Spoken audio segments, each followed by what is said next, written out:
आत्मसम्मान। रोज रोज अपने आत्मसम्मान पर चोट सहन करती उर्मिला अपने मन में सोच रही थी कि आखिर क्यों वह अपने आत्मसम्मान को प्रतिदिन तार तार होने देती है। क्यों बात बात पर ताने सुनती है। क्या इस परिवार के लोगों को सम्मान देना सिर्फ उसका ही कर्तव्य है? क्या उनका कर्तव्य कुछ नहीं जो उसे उसके परिवार से दूर अपने घर ले आए हैं? तभी जोर से कानों में आवाज आई, उर्मिला, जरा एक गिलास पानी तो पिलाओ। उर्मिला ख्यालों से जागी और हड़बड़ाकर उसने कहा, जी अभी लाती हूँ। पानी का ग्लास लेकर वह अपने पति नीरज के पास गई। आप कब आए? मुझे पता ही नहीं चला।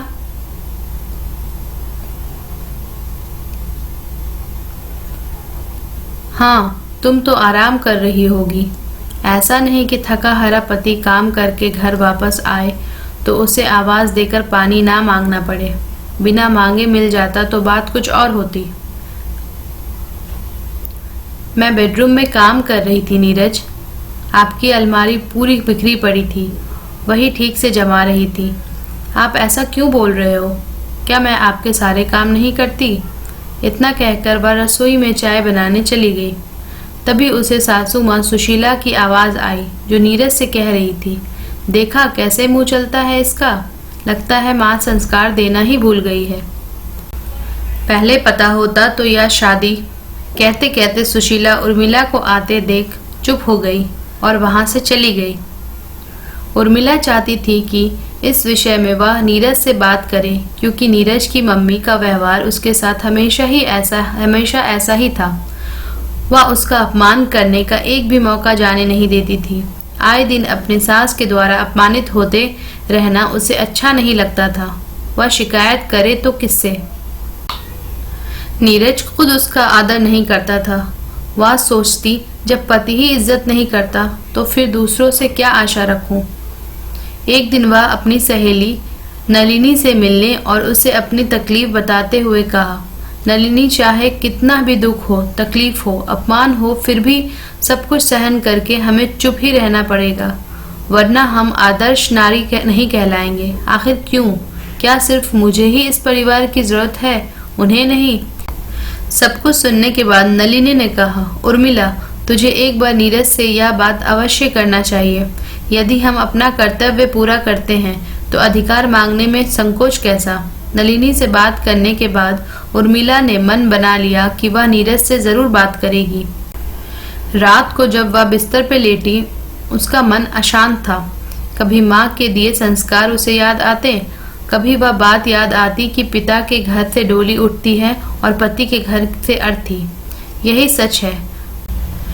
कई दिनों तक चिंतन और मनन करने के उपरांत आखिर उर्मिला ने हिम्मत जुटा ही ली और उसने नीरज से कहा, नीरज, मैं आपके परिवार को अपना परिवार बनाने आई हूँ। इस परिवार के प्रति निष्ठावान हूँ, सबका आदर करती हूँ, मान मर्यादा का ख्याल भी रखती हूँ। जीवन पर्यंत हर सुख दुख में तुम्हारे कदम से कदम मिलाकर चलने के लिए भी तैयार हूँ। नहीं चाहिए मुझे कुछ ज्यादा, थोड़े से में खुशियाँ बटोरने को भी तैयार हूँ, किंतु मैं अपने आत्मसम्मान के साथ समझौता करने के लिए हरगिज तैयार नहीं। मैं अपना शोषण करवाने के लिए इस परिवार में नहीं आई हूँ नीरज। जितना आदर मैं आप सभी को देती हूँ, उतने के ही मैं भी हकदार हूँ। क्या आप मुझे वह हक दे सकते हैं? या क्या बोल रही हो उर्मिला? क्या हो गया है तुम्हें? तुम तो मुझे भाषण ही देने लगी यार। ठीक है नीरज, भाषण ही समझ लो। तुम कहाँ समझोगे मेरे मन की पीड़ा। तुम्हें केवल मैं चलती फिरती मशीन लगती हूँ ना, जिसकी बटन तुम्हारे हाथ में है। जब जैसा चाहो वैसा नचा सकते हो। उर्मिला, तुम हद से आगे बढ़ रही हो। अब क्या है मेरी हद नीरज? क्या तुम ही तय करते रहोगे जीवन भर? आखिर तुम्हें चाहिए क्या? क्या चाहती हो तुम? और कौन करता है तुम्हारा अपमान? थोड़ा बहुत कहना सुनना तो हर परिवार में होता है। माँ और मैं यदि तुम्हें कुछ कह देते हैं तो तुम उसे अपना अपमान समझकर मन मैला क्यों करती हो? वाह नीरज वाह, जब देखो तब मुझे, यहाँ तक कि मेरी माँ को भी ताने मारने से पीछे नहीं हटते तुम लोग। वह तो बुजुर्ग है, मेरी माँ है, मैं कैसे उनकी बुराई सुन लूँ? अगर मैं आपकी मम्मी के लिए कुछ कहूँ तो आपको कैसा लगेगा? एक भी मौका नहीं छोड़ती वह मेरा अपमान करने का। मैं चाहूँ तो मैं भी उन्हें पलटकर जवाब दे सकती हूँ। उर्मिला, गुस्से में नीरज चिल्लाया। लगा ना तुम्हें भी बुरा, जबकि अभी तो मैंने कुछ कहा भी नहीं था।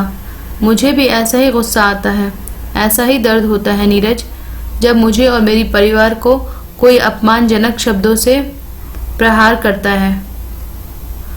जो मैं आपसे मांग रही हूँ, मेरा और मेरी परिवार का आत्मसम्मान, क्या आप दे सकते हैं? बोलो नीरज, यदि हाँ तब तो ठीक है, वरना क्या करोगी उर्मिला? वरना मैं अपमान का कड़वा घोट पीकर पूरे जीवन आपके घर में नहीं रह सकती। मेरी माँ को मेरी नानी ने यह संस्कार दिए थे कि पिता के घर से डोली और पति के घर से अर्थी उठती है। नारी के जीवन की कहानी इसी के बीच चलती रहती है। किंतु मेरी माँ ने अपने जीवन के कटु अनुभव के बाद मुझे यह सिखाकर भेजा है कि अन्याय सहना और करना दोनों ही गलत है।